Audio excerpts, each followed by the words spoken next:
views and opinions expressed in this program are those of the participants and do not necessarily reflect the views of BronxNet or the program underwriters.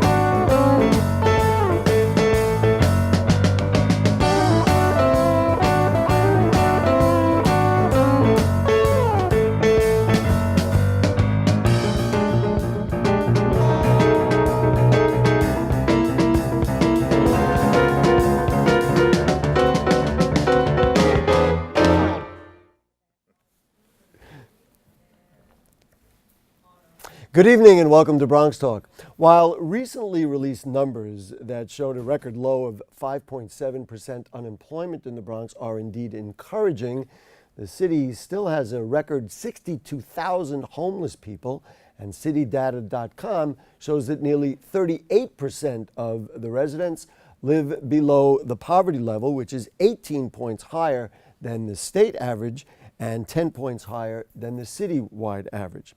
Later this week, two different groups are hosting forums designed to attack those troubling statistics.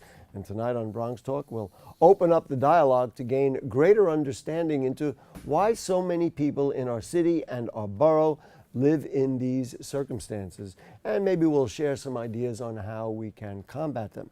Please join me in welcoming the Deputy Commissioner of Health Affairs for the city's Department of Corrections and a representative from the We Are New York Fellowship, Dr. Nicole Adams. Nice to have you with us. Thank you.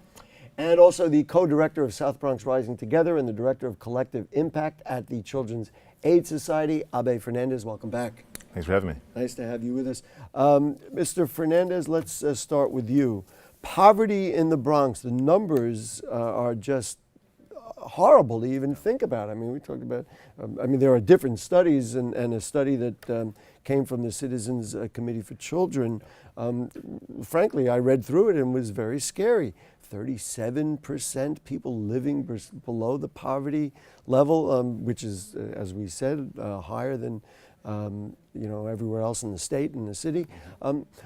In general, why? We'll break it down through the show, but in general, why is this the case in our home borough of the Bronx? It's a really difficult question to answer very quickly because I think there are many, many factors. Well, the clock is ticking on you right about now. I think anyone who lives or knows the Bronx, works in the Bronx, knows that there's many ways that poverty manifests, right? And so we see things like access to food being a real challenge for families. We see crime rates being really high. We see people not feeling very safe. Frankly, I think it boils down to not having all the opportunities in place we know that families and children need. And the more that we can organize ourselves and really figure out where those needs are and get the right supports in place, we think will make a difference. But there's a lot, as you point out, the data shows there's lots of work to be done right now. I again, going through all of it, and I was thinking, it's like, why us? What is it about the Bronx, the nature of the Bronx, possibly the history of the Bronx, that would make it so for the Bronx as opposed to Brooklyn, Queens, Staten Island, or even Manhattan? Yeah, I think a lot. Well, first of all, many communities have pockets of poverty, and so we're not that unique in that regard. I think the extreme poverty we have in some parts of the Bronx, however, is something that we really should be paying attention to. A lot has been written about why we are where we are. I know there are some theories that really look at the Cross Bronx Expressway, really sort of creating a real divide between the haves and have-nots and displacing families and sort of creating upheaval that some argue we've never really fully recovered from. Mm-hmm. So you can trace it back to that. Frankly, I think it's probably more important to recognize that there was a time when the Bronx was a community that had families that worked hard and kids felt safe and really good things happen in our neighborhoods, and we can get back there. I'm just going to add, and then we'll bring Dr. Adams into the conversation. The study by the Citizens Committee for Children, and it had a map, and then it identified community boards, which community Yes. boards were considered high poverty areas, and it was, just like you said, community boards 1, 2, 3, 4, 5, 6, and 7, which takes us right through that part of the Bronx. And then there literally is a divide as you get to the community boards farther north. That's right. You know, what's really interesting about that, I think if you asked most people who know the Bronx and have worked here for a while, they would automatically assume that it's CDs 1, 2, 3, and 4. Which is really, you know, Mott Haven. Southernmost part. The southernmost part, Mott Haven, Melrose, Crotona Park, East Morrisania, and that's certainly true. The reason why it's so important to look at the data is that we're seeing some recent trends that actually are further up. So we're looking at Highbridge, for example. Some trends there are really were alarming. Board 6, you're talking about Fordham, and you're talking about Belmont and those areas, and 7 takes you into, you know, Burnside and Kingsbridge and those areas. Areas that, you know, are a little bit further north, and where most folks, again, who aren't that familiar may be surprised to hear that there's some real trends of poverty. But I think the data is telling us that there's something going on there that we really need to understand better. Dr. Adams, rather than get into, and we've done it with politicians and everybody else on the show about, the kind of obvious questions about homelessness and how to combat it, your perspective is in the mental illness side. So many of us see every day, whether we're on the subway, whether we're in the streets, wherever we are, people who are begging in the street and they're homeless, and yet they are not. You could see right away that there's a mental issue there. I was fascinated, as I told you before the show, in some of the materials you had sent me, that it's not only people who are mentally ill become homeless, but your philosophy is that the nature of being homelessness contributes to the mental illness. Talk to me about that process and how we got from here to there. So Gary, that's right. So when you talk about having a home, that's something that communicates safety, a sense of stability for a person. So if something changes in your life circumstance where you no longer have shelter, have a place to stay, have that sense of security, it makes you feel different. When people are homeless, we definitely want to look for symptoms of depression, anxiety. People kind of don't know, where am I going to live? Where am I going to sleep tonight? How am I going to provide for my family and my kids if that's the case? So that condition of being homeless can exacerbate a negative condition in such a way that somebody might need professional attention for mental health. It's so easy for you to say that somebody might need professional attention. Rhetorical question, because the answer is no. Do we have sufficient services? Are we able to identify the people and get them the help they need so that we can address this problem? I know the answer to my question. There's always more that could be done. I think one of the wonderful things that New York City in general is doing through the Thrive Initiative is we're having these conversations about mental health and making sure people have access to those resources in a different way. Because there's definitely been some stigma around that conversation with mental health and mental illness. People don't like talking about it. Culturally, it's something that has traditionally people might have been ashamed of, or only want to talk about it with family members or community members that are very close to them. So as we kind of interact with strangers or people on the street or people that might not have those support systems and someone to talk to, we begin to recognize as a community we have to embrace everyone to provide that kind of support. Does the fact that, and I'm establishing it as a fact, that people who are mentally ill are stigmatized, so when somebody sees them in the street, even if they may be inclined in other circumstances to hand them $1, hand them $2, even give them a kind word, if somebody looks off balance, number one, there's fear, and then number two, you kind of don't want to do it, and all of a sudden you back off. I guess that becomes the snowball rolling down the hill, doesn't it? Because I think with mental illness, it's unpredictable. You know, mental health, that term is such a large umbrella and can encompass so much. And for those people that haven't ever interacted with someone with a mental illness before, don't have a family member, don't have education, sometimes people just don't know what to expect. And there are so many negative stereotypes and stigmas attached to that condition that people kind of don't know how to interact and don't know what the right thing is to do. And it's that self-preservation instinct that people kind of default to. Well, and there's no question there's fear. I mean, we see and hear, unfortunately, terrible stories about, somebody who's disturbed and pushing somebody on the subway tracks or whatever else. I'm actually going to start with you, Abe, and talk about children and poverty, and then we're going to talk about children in homelessness as well, and in this whole process. One of the things that, logically, I guess, the Citizens Committee for Children studied was the number of children in this cycle of poverty. And again, the number just blew me away. In many community districts, the child poverty rate of 43% has come down slightly from 45%, but in some districts, over half of the children growing up in those neighborhoods come from poor households. How can that be addressed? And maybe I should even step back first and say, why is that so? That's a frightening statistic if we're talking about building the Bronx with healthy families. Sure. I mean, again, there are many factors here. I think the fact that we have many single parent homes, many families who are barely making ends meet, where they're unemployed or underemployed, and really aren't able to provide for their families. So I think that's just part of the norm for many families. So I think when you combine the issues around housing and employment, that alone already really makes it difficult for families to be self-sustaining. As those children now that are coming into this world, we really want to make sure that opportunities are lined up for them.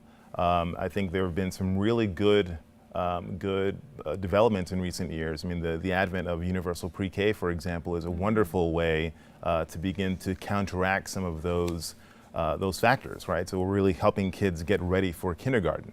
We know in many poor families where you don't have that infrastructure in place, kindergarten is often the first time children are exposed to literacy.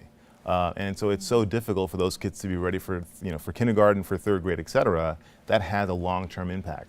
So I think the more we can do before kids get to kindergarten is a big deal. And so UPK is a tremendous support. There's still work to be done even before UPK, so from 0 to 3 and 4.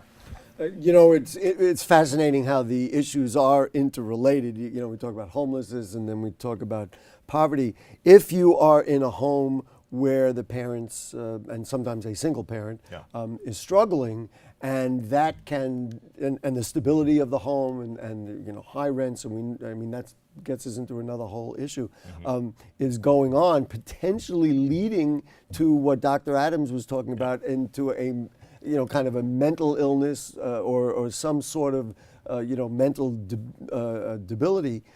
disability, then that trickles down to the children as well, and then that gets in the way of their ability to do well. And so I'm kind of answering my own question. Well, yeah, and I think I'm not an expert on this, but I know there's been a lot recently written about toxic stress, right? And that the pressures that families are facing and dealing with every day, the uncertainty of whether we're going to have food on the table tonight, whether we're going to be here tonight or sleeping somewhere else tonight.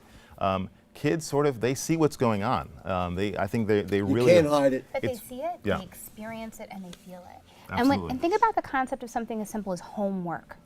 What if you don't have a home to go to? That's right. To do the work? So there's this expectation Wow. that kids Yeah, are I going never home. thought of even the name of it is. Wow. It's this expectation that you're going to go home and you're going to have an environment where it's going to be quiet, somebody's going to be able to sit with you, go through an activity, check it, and you have to bring it back to school. So when we have these children that are in locations where home is unstable, and then they have to come back, in addition to possibly not getting the lesson, there's also this kind of social pressure around, why didn't you do your homework? Who helped you with your homework? And what that feels like for the kid coming back can be traumatizing on some levels. The numbers, I don't have it in front of me, but the numbers of children in the shelter system is equally as frightening because they are frankly least able to get themselves out of the situation. Talk to me about what it takes for somebody who is in that circumstance. Again, not to stigmatize it, but let's use a single mom with 2 kids, and now she, for whatever reason, is homeless, and then maybe feeling some significant mental strain. What can she do? How does she keep the family together in what I think most of us would say these are almost impossible situations? And frankly, I think many of us write it off. We don't think about it because we're not in that situation. But so tell me what is needed to be done. One of the first steps is to recognize when you need help and be willing to ask for it. because there definitely are resources, especially when you have school-age kids. They have social workers, they have psychologists, they have guidance counselors. There's people in your school community that are available to help mothers and to help families. In addition, the Thrive NYC has a plethora of resources available to mothers, families that are struggling and need access to different community-based supports and systems so that they can eat, they do have a stable place to stay, and they can get connected to jobs and other resources that will help change that circumstance. But I think step one is recognizing that there are people to help you and being comfortable asking for that help. And that in itself is a huge... And where would be the first step? I mean, you know, gee whiz, if we could call Dr. Adams up and say, hey, I got a problem, because she really has done this for many years and knows how to, you know, work on it. But where would somebody go? I mean, because you go to people who run the shelters, that's probably not going to work out for you. You walk into a hospital, I mean, where do you go? So, I mean, any of those, believe it or not, the school system, hospitals, those places all have access to resources. But if I'm a single mother and I have kids and I don't know where to go, I'd start with calling 311. Just that simple, and say, I need help. How interesting. And they will connect you with that support system that's closest to where you are to make sure you get what you need. And what would that support system be? Maybe a community center that has resources potentially? I think that the recipe for success for each family really must be individualized. And I really think we have to be culturally competent when we're talking about what that recipe must look like. Because the fix that may work for me as an African American woman that has children might not be the same for somebody else from another ethnic or cultural group. You just have to be able to tap into those resources that are going to work best for you. Similarly, like jobs, like what kind of jobs you know, that or is resources literally are the next thing I was going to, but God, you're going to say something and then I'll follow up with that. Because I think you're right. I mean, one thing that we've seen over and over again is that there actually are quite a few resources out there. A lot of times they're underutilized, they're unknown. You work in them every day, I know that. This is a big part of what we do, and I think to the question about how families can access these, what we've learned is that where there's trust and relationships, we find connections. Yeah. So I think the more we can position places like schools, and again, the community school movement that we've seen in New York City really grow, I think is an attempt at trying to personalize and sort of connect kids and families beyond instruction, beyond after school. What do families need? Let's talk about healthcare. Let's talk about social emotional needs. Talk about mental health. Wraparound services. All of those are opportunities that we can sort of now reimagine schools as places that are really open to the community. But maybe it can go beyond school. So, I mean, I wonder as a city if we can take the lessons from the community schools work and apply that to different contexts, like public libraries, like public housing, you know, early childhood centers. You know, can we sort of rethink this? It's a tremendous suggestion, and I want to just you know, explain that to people. So the idea of community schools is many of the schools were paired up with community organizations. Right. Obviously, Children's Aid Society does an incredible job with that. And so what you're saying is maybe we can do that in other ways, pair up people through healthcare or employment services with agencies that can help them. Yeah, I think the secret sauce of a community school is that there is a person who wakes up every day and works alongside that principal, who is thinking about, what do I know about my kids and families here?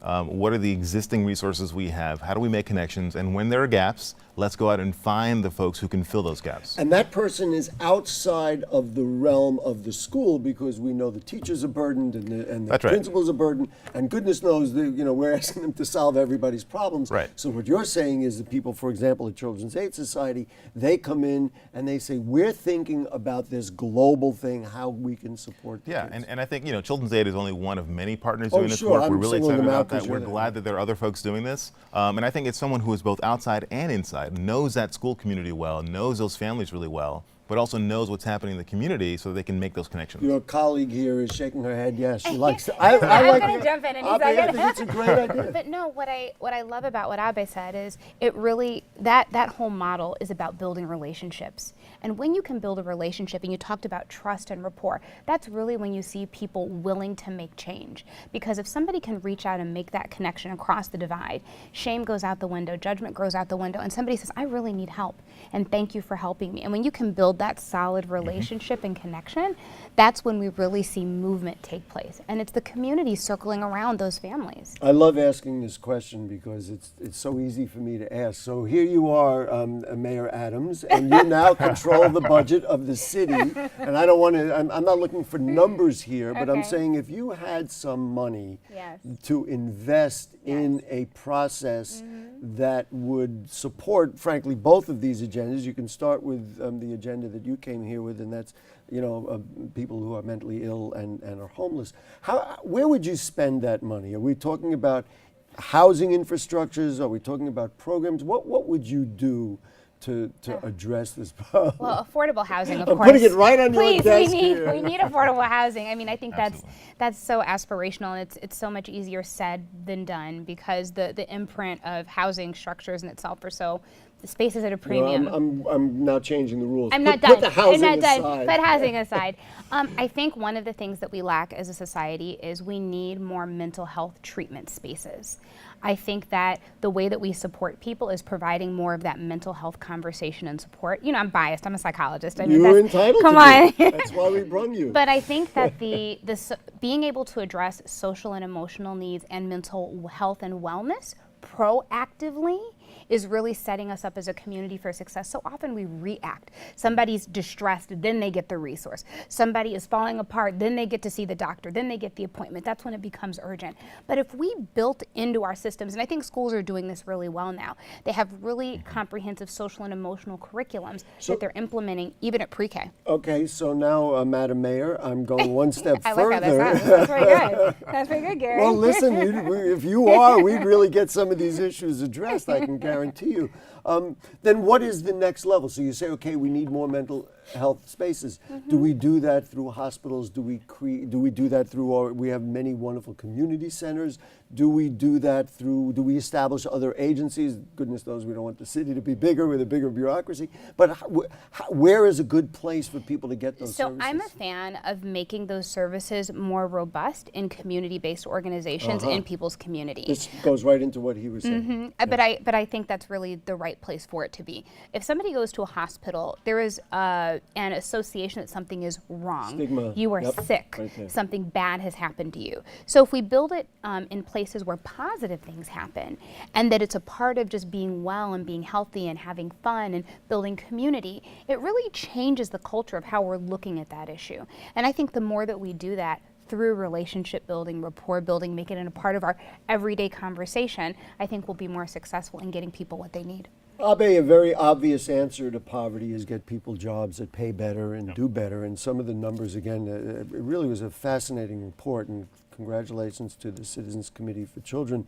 In some districts, labor force participation rate is around 60%, which means 40% of the people are not having jobs. But what was fascinating about it is that workers in high poverty districts are overrepresented in retail trade and food services, so that these are not necessarily jobs that are going to really, somebody could be slaving away at a job 40 hours a week and still coming home with $25,000.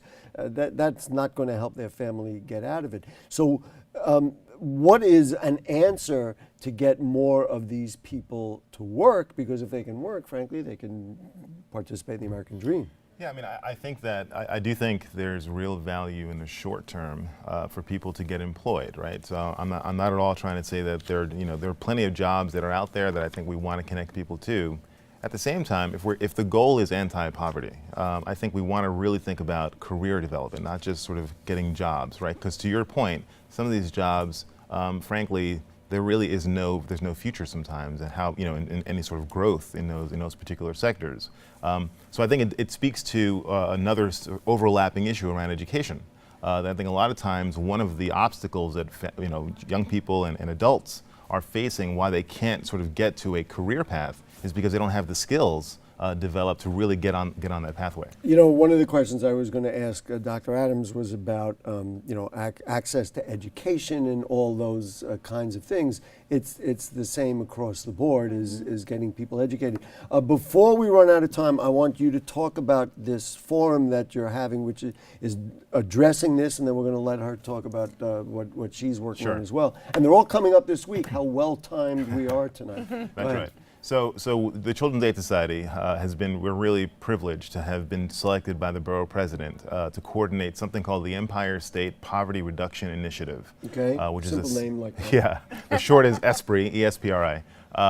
And this let's is put up that full page of that information great. so people will know. Go That'd ahead. be great. So this is a statewide initiative that the governor got started last year. We've just joined recently And what we want to do is, I mean, one of the questions you asked earlier is, what do you do about this? We're convinced the answers are in the community. So this Friday, we're going to have a forum. Excuse me, can we put up that full page information of when this event is? I'd like that. Go ahead. Great. So from 9 a.m. to about 3 o'clock for a full day, we're going to take a lot of the data you talked about that Citizens Committee put together, put that in front of people and say, what's the story behind these numbers? What's the real truth behind what's going on here? What are the trends? What are we noticing? Where is poverty happening? And who should attend? Really, everyone.